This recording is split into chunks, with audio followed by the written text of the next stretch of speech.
செங்கோட்டையன் வீட்டில் ஒப்பாரி வைக்கும் அதிமுகவின் நிர்வாகிகள். போதும், 4ஆம் தேதி மாலையிலேயே அதிமுகவின் பொதுச் செயலாளரை மாற்றிவிடுங்கள். இனி ஒருபோதும் எங்களால் எடப்பாடியை பொதுச் செயலாளராக ஏற்றுக்கொள்ள முடியவில்லை. அவசரமாக மாவட்ட செயலாளர்களை மாற்றுவதாகவும் கூடுதலாக மாவட்ட செயலாளர்கள் பதவியேற்கக்கூடிய வகையில் எடப்பாடி பழனிசாமி அவர்கள் அதிமுகவின் தலைமை தற்பொழுது மிகப்பெரிய ஒரு உத்தரவுகளையும் பிறப்பித்திருக்கிறது.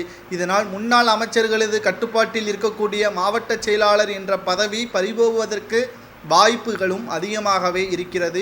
இந்த சூழ்நிலையில்தான் 2026 சட்டமன்ற தேர்தலை எதிர்கொள்ளும் வகையில் எடப்பாடி பழனிசாமி அவர்கள் தற்பொழுதே களத்தில் இறங்கிவிட்டார். மக்களவை தேர்தலில் நடைபெற்ற மிகப்பெரிய மோசமான செயலை சரிகட்டுவதற்காக இந்த நடவடிக்கை என்று அவரால் கூறப்பட்டாலும் மக்கள் மத்தியிலும் சரி, அதிமுகவின் தொண்டர்கள் மத்தியிலும் சரி, இதை முழுமையாக ஏற்றுக்கொள்ள முடியவில்லை.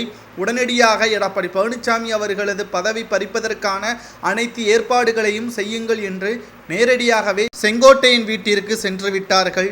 குறிப்பாக சொல்ல வேண்டும் என்றால், செங்கோட்டையன் அவர்கள் அதிமுகவின் தலைமை ஏற்பதற்கு தகுதியானவர். அவரே அடிமட்ட தொண்டர்களது மனதில் என்ன நினைக்கிறார்கள் என்பதை அப்படியே செய்யக்கூடிய நபர்.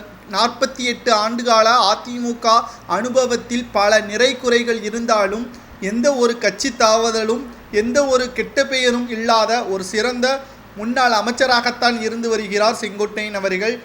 மீண்டும் அனைத்து இந்திய அண்ணா திராவிட முன்னேற்ற கழகம் தமிழகத்தில் 2026 சட்டமன்ற தேர்தலில் ஆட்சியை கைப்பற்ற வேண்டும் என்றால் அதற்கு ஒரே வழி, நீங்கள் பொதுச் செயலாளராக இருக்க வேண்டும்.